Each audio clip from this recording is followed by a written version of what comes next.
Buongiorno a tutti amici e ben ritrovati in questo nuovo video. Io sono Francesca. Oggi prepariamo insieme una delle mie ricette preferite in assoluto, la pizza fatta in casa. Oggi vi propongo una versione di impasto alla napoletana, però ovviamente fatto con dei piccoli accorgimenti che renderanno il procedimento facilissimo e quasi del tutto senza impasto. La percentuale di lievito utilizzata è bassissima e abbiamo ben 24 ore di lievitazione. Poi naturalmente per la farcitura possiamo sbizzarrirci in ogni modo. Oggi vi presenterò diverse tipologie di pizza, ma partiamo dall'impasto. All'interno dell'acqua, vi consiglio un'acqua minerale, andiamo a sciogliere il lievito. Dopo setacciamo la farina.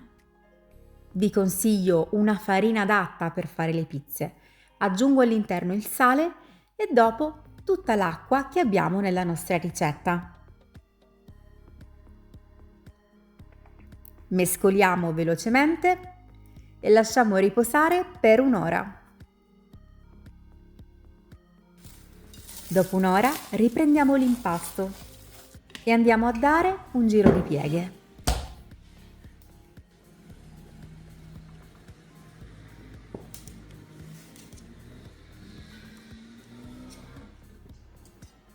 Lasciamo riposare per un'altra ora. Ungo leggermente il piano di lavoro.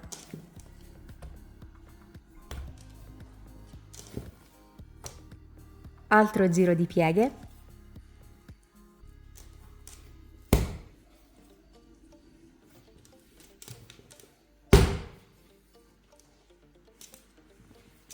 E come vedete l'impasto già si presenta più liscio e con delle piccole bollicine all'interno. A questo punto l'impasto si presenta davvero elastico. Il glutine si sta formando correttamente proprio grazie alle pieghe, nonostante non abbiamo fatto un impastamento utilizzando magari un gancio. Facciamo riposare per l'ultima volta, quindi ho fatto 4 pieghe e guardate che spettacolo, il nostro impasto è super elastico.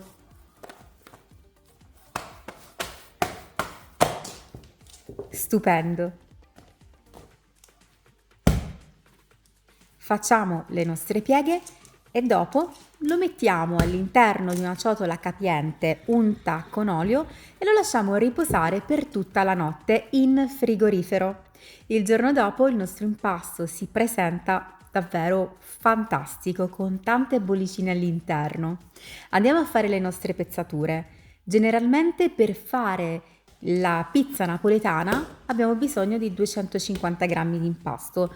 Io, siccome il mio fornetto è un po' più piccolino, faccio le palline da 200 grammi.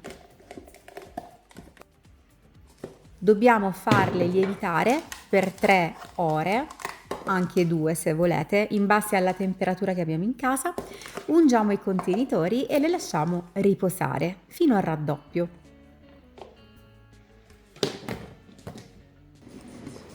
E poi possiamo pensare a tutti gli ingredienti per la farcitura. In questo caso andrò a realizzare una pizza croquet, una pizza con i datterini gialli, la pizza con le olive, la pizza con le acciughe e con le roselline di mortadella.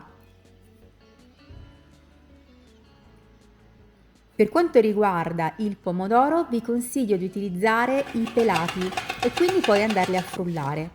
Per il datterino facciamo la stessa cosa, li saltiamo un attimino in padella e dopo li frulliamo. Nel pomodoro aggiungo semplicemente sale e olio extravergine di oliva. Dopo un paio di ore il nostro panetto è raddoppiato.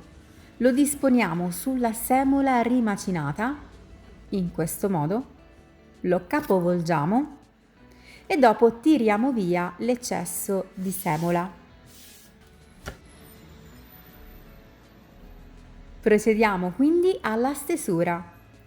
Come vedete vado a delineare già il cornicione senza schiacciarlo, in modo che poi in cottura si sollevi e quindi ci dia quel bellissimo effetto finale. Se siete bravi, qui potete anche realizzare la tecnica dello schiaffo napoletano che io ancora, ragazzi, non riesco a fare. Prima pizza, datterino giallo, pepe nero macinato, parmigiano, mozzarella che ho lasciato scolare per tutta la notte, giro d'olio e qualche datterino. Il basilico lo metto poi a fine cottura. Procediamo alla seconda pizza.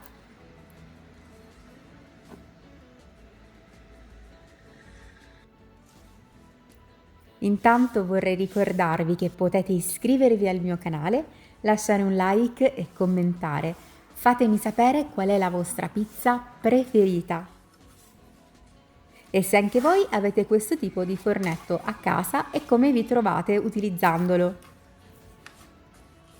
Inoltre potete seguirmi anche su tutti gli altri social, vi lascio i link in descrizione.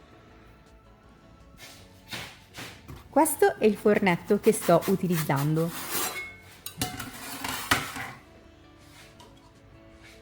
Sicuramente non è un forno di tipo professionale, non dà degli ottimi risultati, però secondo me sono abbastanza buoni per una pizza casalinga.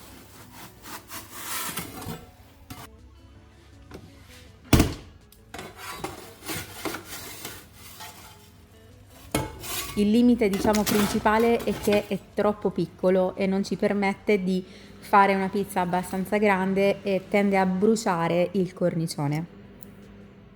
Questa invece è la pizza croquet, ultra golosa, e la pizza con la mortadella. Mettiamo un po' di pesto di pistacchio, basilico e se vogliamo ci sta bene anche della fonduta di parmigiano.